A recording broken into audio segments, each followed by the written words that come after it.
আসসালামু আলাইকুম সুপ্রিয় শিক্ষার্থীরা, তোমাদের সবাইকে স্বাগত জানাচ্ছি রাজবাড়ী সরকারি আদর্শ মহিলা কলেজের পক্ষ থেকে। ইতিমধ্যে তোমরা জেনেছ যে কোভিড-19 দ্যাট ইজ যেটাকে করোনা ভাইরাস বলা হচ্ছে, যেটি বিশ্বময় ছড়িয়ে পড়েছে, এটি একটি মহা দুর্যোগ এবং এই মহা দুর্যোগ থেকে বাংলাদেশও মুক্ত নয়। বাংলাদেশে ইতিমধ্যে এটি ছড়িয়ে পড়েছে। তো এমতো অবস্থায়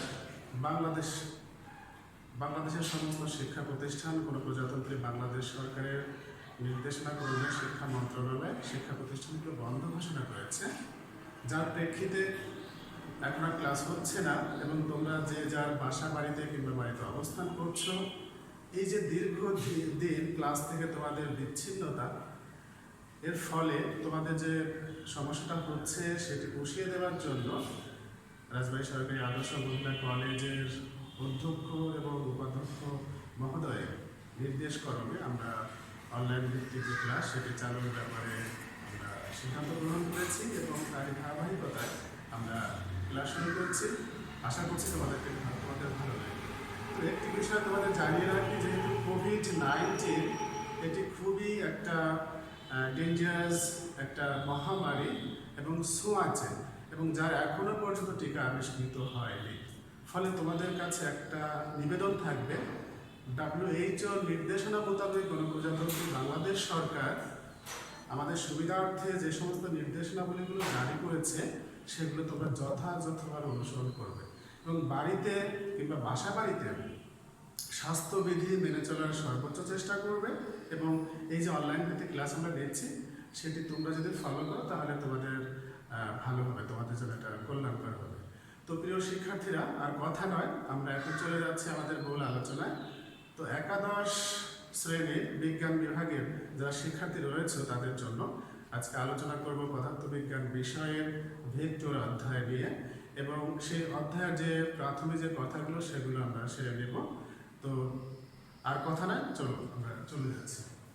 আমরা শুরুতেই ভেক্টর নিয়ে কথা বলি। তাহলে বিষয় হলো যে ভেক্টর নিয়ে কথা বলার আগে এর প্রাথমিক স্টেজে আরো কিছু কথা রয়েছে, যে তাহলে ভেক্টরের পিছনে কে বা কার অবদান রয়েছে। আর দ্বিতীয়ত আরেকটা বিষয় খুব জেনে অবাক হবে যে ফিজিক্স এবং ম্যাথমেটিক্স একটি আরেকটির সঙ্গে কিন্তু গভীরভাবে জড়িত, অর্থাৎ ফিজিক্স এবং ম্যাথমেটিক্সের মধ্যে একটা গভীর একটা কেমিস্ট্রি রয়েছে। ফিজিক্স থেকে ম্যাথমেটিক্সে কোনোভাবেই তুমি আলাদা করতে পারবে না, অর্থাৎ ফিজিক্স এবং ম্যাথমেটিক্স হচ্ছে একটি অন্যটির পরিপূরক। সুতরাং বুঝতে পারছো, ফিজিক্সকে বাদ দিয়ে ম্যাথমেটিক্স কিংবা ম্যাথমেটিক্সকে বাদ দিয়ে ফিজিক্সকে চিন্তা করার কোনো সুযোগ নেই। আমি যখনই ফিজিক্সের ভেক্টর নিয়ে আলোচনা করবো অথবা যে কোনো বিষয় নিয়ে আলোচনা করবো, সঙ্গতভাবেই সেখানে ম্যাথমেটিক্সের বিষয়টি উঠে আসবে। এখন আমরা দেখি ভেক্টর। দেখা যাচ্ছে ভেক্টর, এই যে ভেক্টর, এই ভেক্টর বিষয়ে দুজনের ব্যাপক অবদান রয়েছে। সেই দুজন বিজ্ঞানীর নাম আমি একটু লিখে দেওয়ার চেষ্টা করছি। এক, বার্নার্ড লামি। দুই হচ্ছে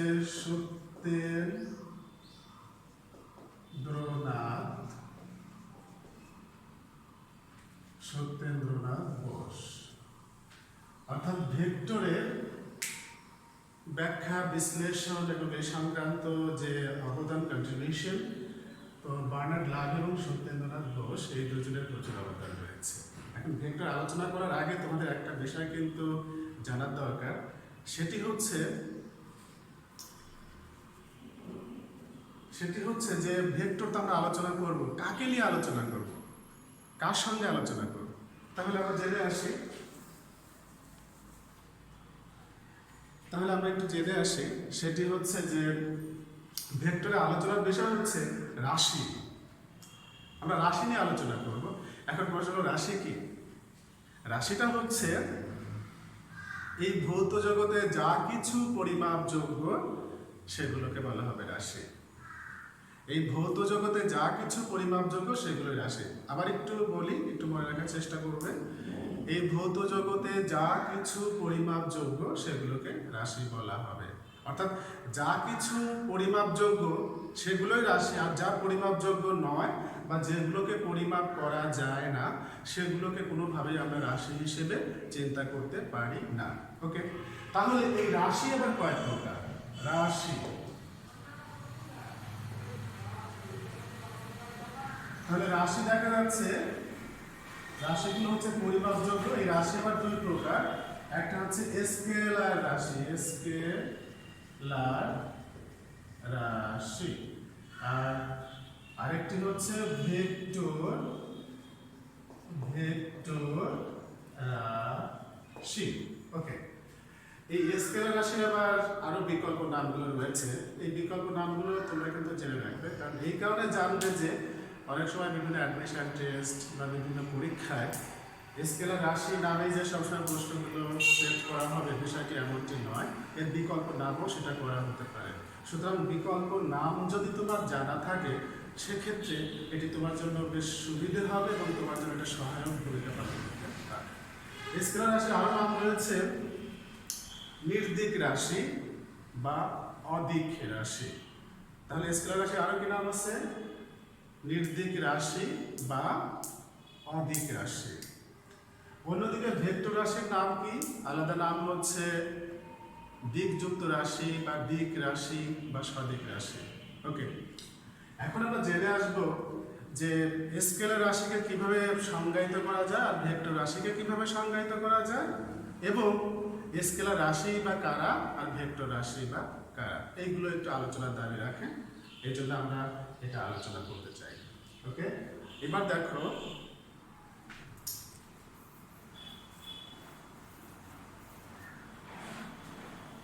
ইতোমধ্যে আমরা রাশি বা কোয়ান্টিটি এটিকে দুটি ভাগে ভাগ করেছি, স্কেলার রাশি আর একটি হচ্ছে ভেক্টর রাশি। ওকে, তাহলে স্কেলার রাশিকে কিভাবে সংজ্ঞা দেওয়া যায়? স্কেলার রাশি, স্কেলার রাশি যে সমস্ত রাশিকে সম্পূর্ণরূপে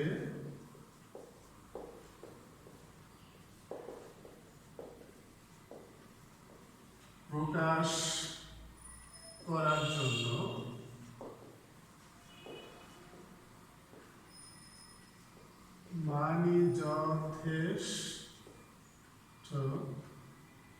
যথেষ্ট দিক নির্দেশের প্রয়োজন নেই তাকে স্কেলার রাশি বা স্কেলার কোয়ান্টিটি বলে। তাহলে স্কেলার রাশি হচ্ছে যে সমস্ত রাশিকে সম্পূর্ণরূপে প্রকাশ করার জন্য মানে যথেষ্ট দিক নির্দেশের প্রয়োজন নেই তাকে স্কেলার রাশি বা স্কেলার কোয়ান্টিটি বলে। তাহলে স্কেলার রাশি সম্পর্কে আমাদের একটা পরিপূর্ণ ধারণা চলে আসলো যে স্কেলার রাশিকে প্রকাশ করতে গেলে মানটাই যথেষ্ট, মান বা ম্যাগনিটিউড, দিকের কোনো প্রয়োজন নেই বা দিক নির্দেশের কোনো দরকার নেই। সেই সমস্ত রাশিগুলোকে আমরা স্কেলার রাশি বা স্কেলার কোয়ান্টিটি বলবো। এখন প্রশ্ন হলো, তাহলে এই যে স্কেলার রাশির কথা আমরা বলছি, তাহলে এরা কারা? এরা হচ্ছে তারা যাদের শুধু মান আছে। তাহলে দেখে আসি যে একটা উদাহরণ আমরা টেনে দিতেই পারি, যেমন কাজ। কাজকে তুমি যদি প্রকাশ করতে চাও তাহলে এর মানটাই যথেষ্ট, দিক নির্দেশের কোনো প্রয়োজন নেই। কেমন? তাহলে কাজ, সময়, দ্রুতি এগুলো হচ্ছে তোমার স্কেলার রাশি বা স্কেলার কোয়ান্টিটি। অন্যদিকে ভেক্টর রাশি বা ভেক্টর কোয়ান্টিটি কি?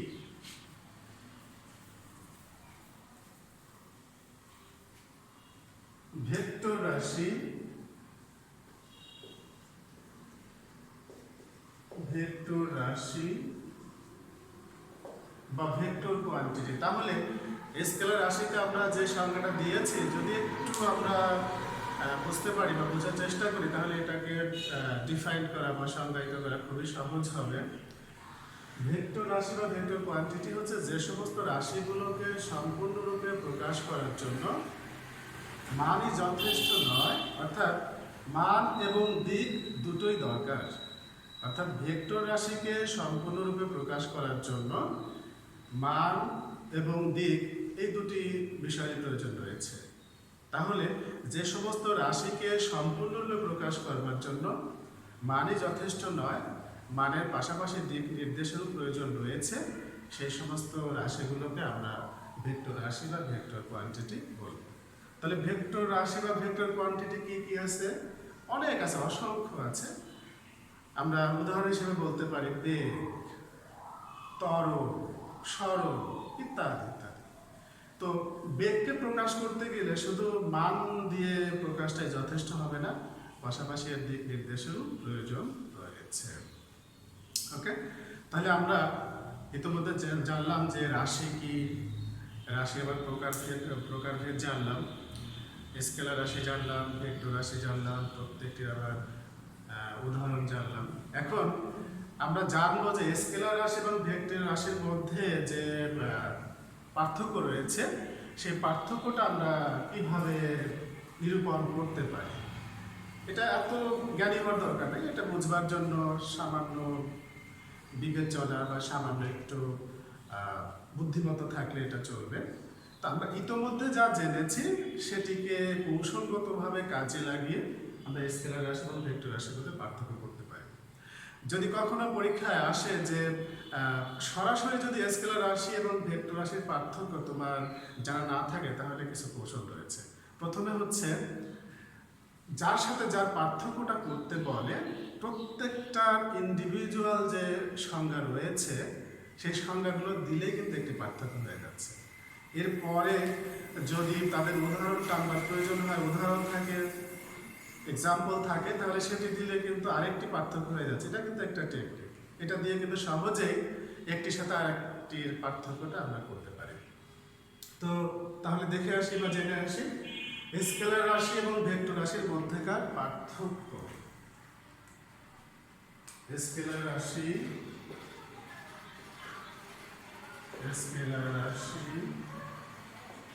ও ভেক্টর রাশির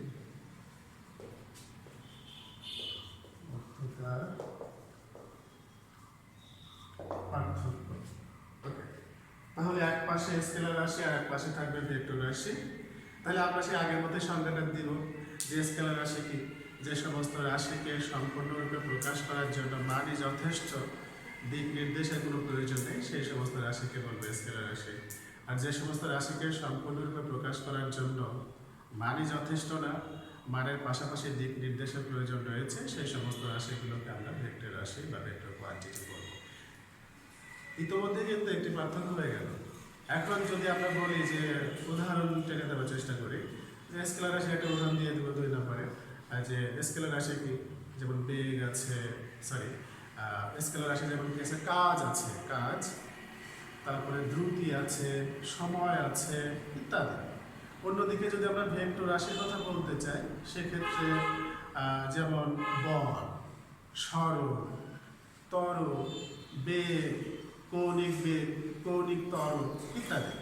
তার মানে কিন্তু একটা হচ্ছে সংজ্ঞা দিয়ে পার্থক্য হয়ে গেল, আর দুই নম্বরে হচ্ছে একটা উদাহরণ টেনে দেওয়ার মাধ্যমে, অর্থাৎ কারা স্কেলার রাশি আর কারা ভেক্টর রাশি, এর মাধ্যমেও কিন্তু আমরা আরেকটা পার্থক্য দিয়ে দিলাম। যদি আমরা আরও পার্থক্য দিতে চাই, দেওয়ার সুযোগ রয়েছে। যেমন স্কেলার রাশির যেহেতু শুধু ম্যাগনিটিউড বা মান রয়েছে, সুতরাং এটিকে প্রকাশ করার জন্য এই যে বীজগাণিতিক যে সাধারণ নিয়মটা রয়েছে, এই সাধারণ নিয়মই যথেষ্ট, সাধারণ নিয়মের মাধ্যমে করা যায়। অর্থাৎ স্কেলার রাশির যোগ বিয়োগ সাধারণ গাণিতিক নিয়ম যেটা রয়েছে, সাধারণ গাণিতিক নিয়মেই হবে।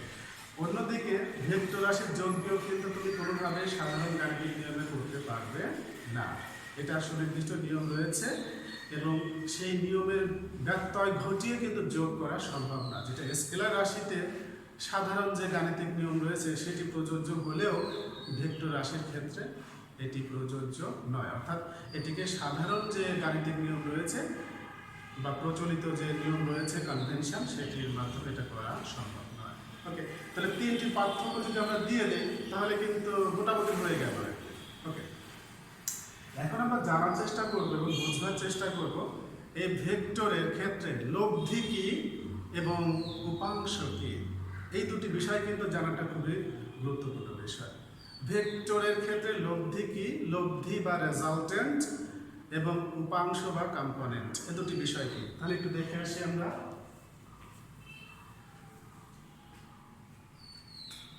সুপ্রিয় শিক্ষার্থী, আমরা একটু দেখি লব্ধি। লব্ধি কি,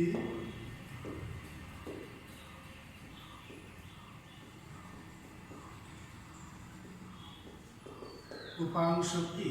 আচ্ছা, লব্ধি কি?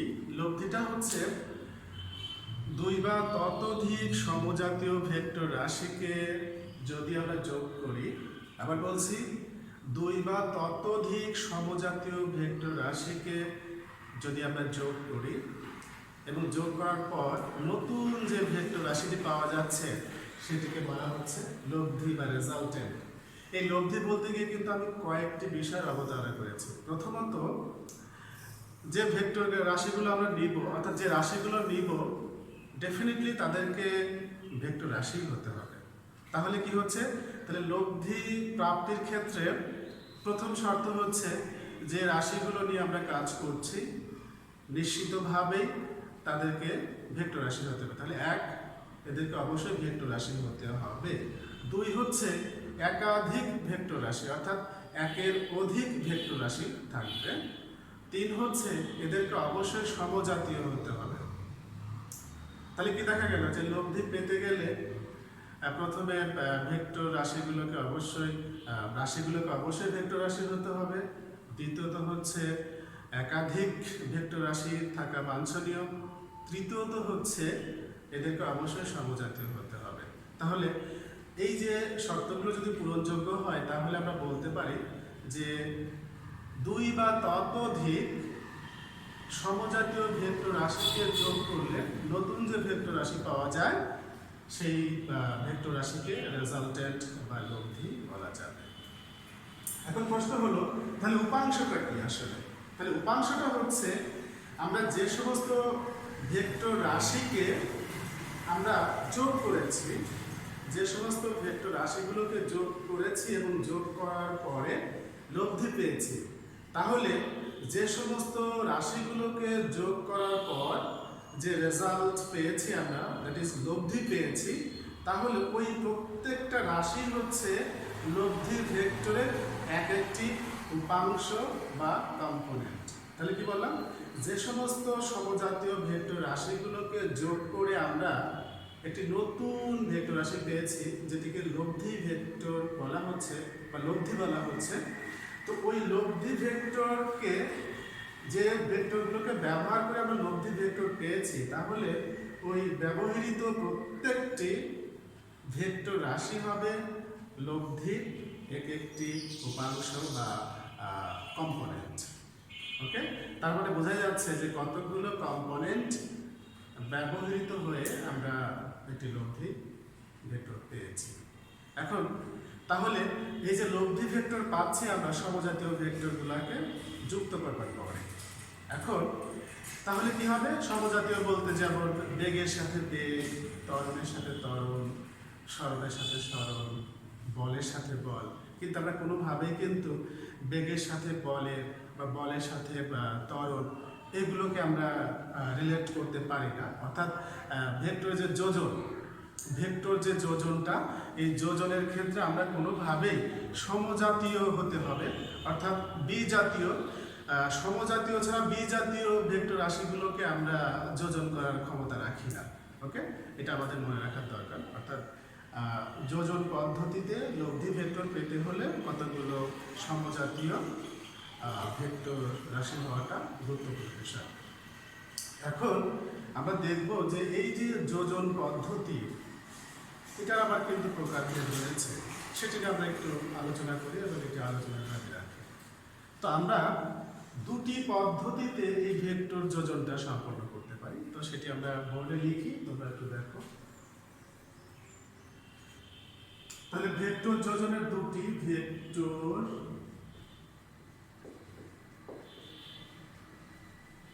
যোজনের পদ্ধতি, এটা দুটি পদ্ধতি রয়েছে, একটি হচ্ছে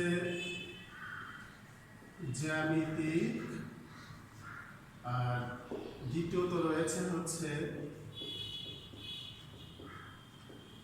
বিশ্লেষণ বা গাণিতিক। এই দুটো ভাবে আমরা ভেক্টর যোজনটা করতে পারি। তার মধ্যে আমরা জ্যামিতিক পদ্ধতি দিয়ে এখানে আলোচনা করব। এই জ্যামিতিক পদ্ধতিরও আবার কতগুলো নিয়ম রয়েছে, কতগুলো বিধি রয়েছে, সেই বিধি মোতাবেক আমরা সেইভাবে আমরা কার্য সম্পাদন করব। তো জ্যামিতিক পদ্ধতি আবার কতগুলো বিষয় রয়েছে। প্রথমে সাধারণ নিয়ম, সাধারণ নিয়ম। 2 নম্বরে রয়েছে ত্রিভুজ বিধি বা ত্রিভুজ সূত্র, এটি দিয়ে আমরা করতে পারি। 3 নম্বরে রয়েছে বহুভুজ সূত্র, বহুভুজ সূত্র। 4 নম্বরে রয়েছে সামন্তরিকের সূত্র এবং 5 রয়েছে উপাংশ সূত্র। তাহলে দেখা যাচ্ছে ভেক্টর যোজনের যে দুটা প্রচলিত পদ্ধতি রয়েছে, একটা জ্যামিতিক আর একটা হচ্ছে গাণিতিক। তো এই জ্যামিতিকের আবার 5টা বিষয় আমরা বলে রাখলাম। একটা হচ্ছে সাধারণ নিয়ম, একটা হচ্ছে ত্রিভুজ সূত্র, একটা হচ্ছে বহুভুজ সূত্র, আরেকটা হচ্ছে সামন্তরিকের সূত্র, আরেকটা হচ্ছে উপাংশ সূত্র। তন্মধ্যে সামন্তরিকের সূত্রটি খুবই গুরুত্বপূর্ণ এবং এটি সংক্রান্ত বিভিন্ন ধরনের সমস্যা, বিভিন্ন অ্যাডমিশন টেস্ট, তারপরে বোর্ড পরীক্ষা, বিভিন্ন পরীক্ষা এগুলো এসে থাকে। সুতরাং এটি ব্যাপকভাবে আলোচনার দাবি রাখে। সুতরাং আমরা সামন্তরিকের সূত্রটি এখন আলোচনা করতে চাইছি এবং সেটি তোমরা একটু মনোযোগ দিয়ে একটু দেখার চেষ্টা করবে।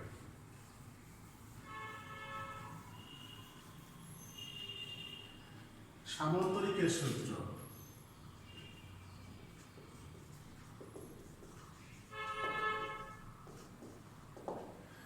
সামন্তরিকের সূত্রটা বোঝা খুবই সহজ।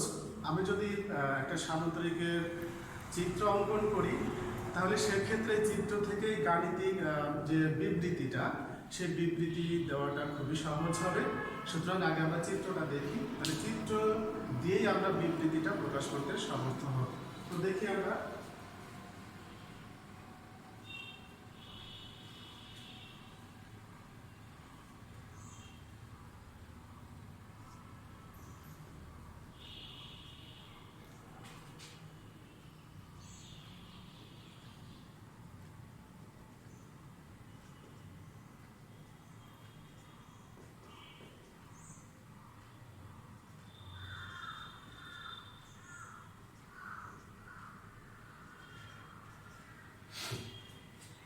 আমরা একটি চিত্র দেখানোর চেষ্টা করেছি, সেটি হচ্ছে OABC একটি সামন্তরিক এবং দেখা যাচ্ছে যে এই সামন্তরিকের OA এবং OC দুটি সন্নিহিত বাহু এবং OB হচ্ছে একটি কর্ণ এবং আমরা এই যে OA এবং OC দুটি সন্নিহিত বাহু নির্দেশ করেছি। এই দুটি সন্নিহিত বাহুকে আমরা দুটি ভেক্টর রাশি দ্বারা রিপ্রেজেন্ট করেছি। একটি হচ্ছে P ভেক্টর আর একটি হচ্ছে Q vector. That is P vector হচ্ছে OA বাহুকে রিপ্রেজেন্ট করে এবং Q ভেক্টর OC বাহুকে রিপ্রেজেন্ট করে। অন্যদিকে যে OB যে কর্ণটা আমরা অঙ্কন করেছি, এটি দ্বারা লব্ধি ভেক্টর R নির্দেশিত হয়। এখন বিবৃতিটা আমরা কিভাবে দেব? আমরা চিত্রের সঙ্গে আমরা বিবৃতির একটি যোগ সাজস বা একটা মেলবন্ধন আমরা দেখার চেষ্টা করি। সেটি হচ্ছে বিবৃতি লক্ষ্য করব এবং সেই সঙ্গে আমরা চিত্রের যে একটা সাদৃশ্যতা রয়েছে সেটি আমরা দেখার চেষ্টা করব। সেটি হচ্ছে বিবৃতি কি?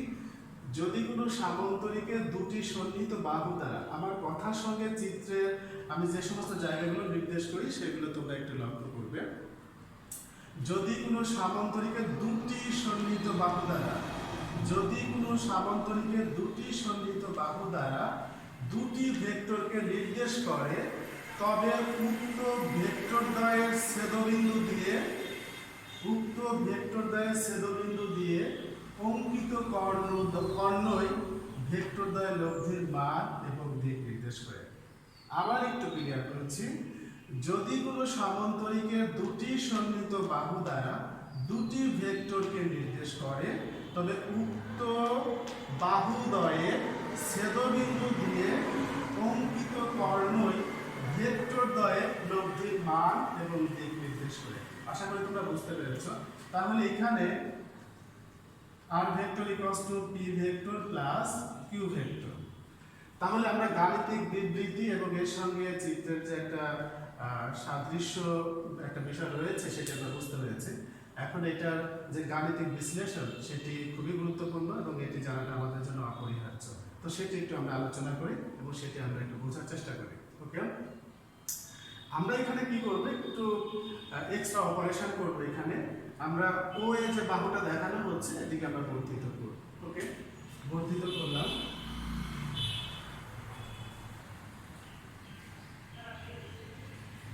এবং ও এর বাহুটাকে আমরা বি পর্যন্ত বর্ধিত করলাম এবং চিত্রে যে বি বিন্দু দেখানো হচ্ছে বি থেকে আমরা ও এর বর্ধিত অংশের উপর আমরা বিডি লম্ব অঙ্কন করলাম। তাহলে দেখা যাচ্ছে যে বিডি যদি ওডি এর উপর লম্ব হয় সেক্ষেত্রে অবশ্যই ওডিবি এটি অবশ্যই 90 ডিগ্রি কোণ হিসেবে বিবেচিত হবে।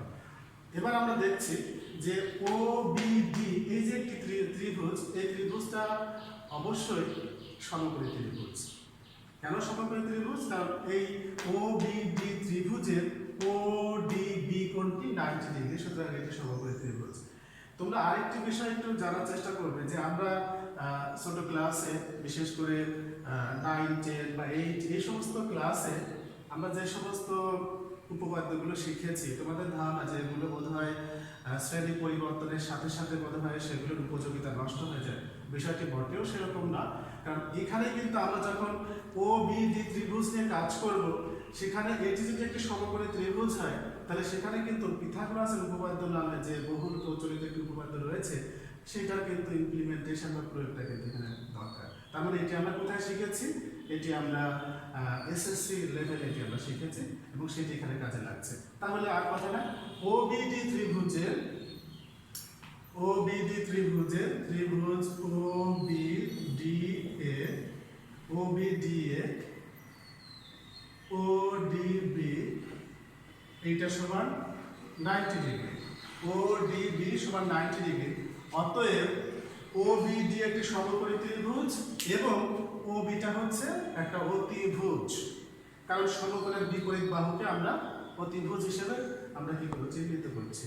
তাহলে ওবি যদি অতিভুজ হয় তাহলে পিথাগোরাসের উপপাদ্য অনুযায়ী অতিভুজের উপর স্কয়ার এবং অবশিষ্ট যে বাহু দুটো থাকলো, একটা হচ্ছে লম্ব আর একটা হচ্ছে ভূমি, তাদের উপর অঙ্কিত তাদের যে বর্গ সেই বর্গের যোগফলের সমান হয়ে যাচ্ছে বিডি স্কয়ার এবং ওডি স্কয়ার। ওকে, এখন দেখো যে এখন ওবি একটি কর্ণ, সেটি সামুদ্রিক একটি কর্ণ, এটিকে আমরা আর দ্বারা রিপ্রেজেন্ট করেছি যেটি লব্ধি হিসেবে বলা হচ্ছে। আমরা বিডি হচ্ছে লম্ব এবং ওডি হচ্ছে এখানে ভূমি, এই কারণে ভূমি যে ও এর বর্ধিত অংশের উপর আমরা বিডি লম্ব অঙ্কন করেছি এবং ও এটাও ভূমি এবং ওডি পুরোটা এখানে ভূমি হয়ে যাচ্ছে। তো আমরা ওডি কে যদি ভেঙে ফেলি তাহলে কি পাওয়া যাচ্ছে? তাহলে ওবি স্কয়ার বিডি স্কয়ার ওডি সমান লেখা যায় ওএ প্লাস এডি। এটিকে যদি আমরা সাধারণভাবে ভেঙে দেই বিডি স্কয়ার, এটা এ প্লাস বি হোল স্কয়ারের সূত্র, তাহলে ও এ স্কয়ার এডি স্কয়ার 2 ও এ ডি। আরেকটি বিষয় যে যেহেতু ও এ বিসি এটি একটি সামান্তরিক, সুতরাং আমরা জানি সামান্তরিকের বিপরীত বাহুদ্বয় পরস্পর সমান এবং সমান্তরাল।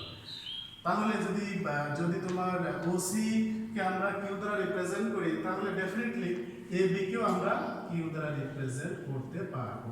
অন্যদিকে ও এ কে যদি আমরা পি দ্বারা রিপ্রেজেন্ট করি তাহলে সি ডি কে আমরা পি দ্বারা রিপ্রেজেন্ট করতে পারি। ওকে, এখন দেখো যে আমরা এখানে মানগুলো এখন বসিয়ে দেওয়ার চেষ্টা করব।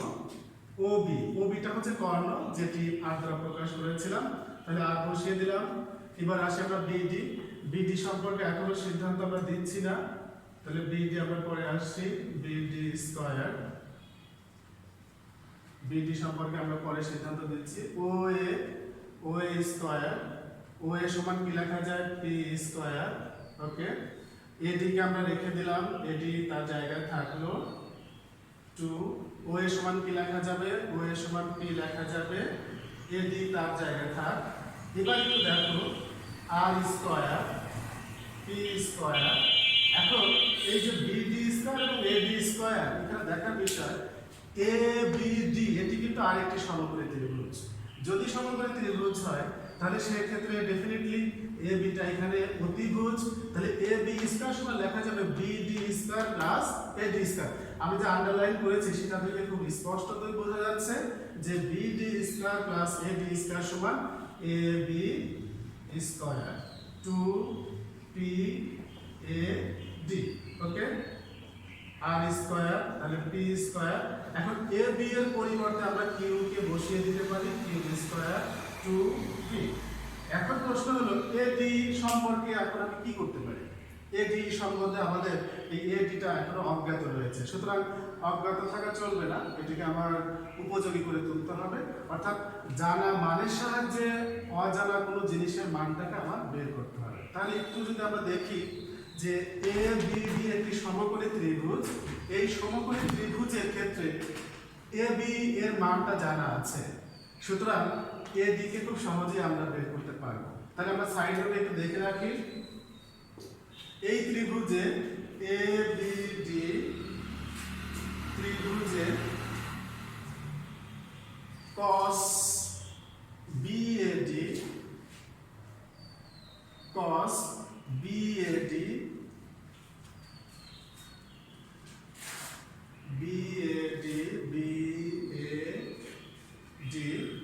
cos BAD সমান হচ্ছে ভূমি AD বাই অতিভুজ হচ্ছে AB।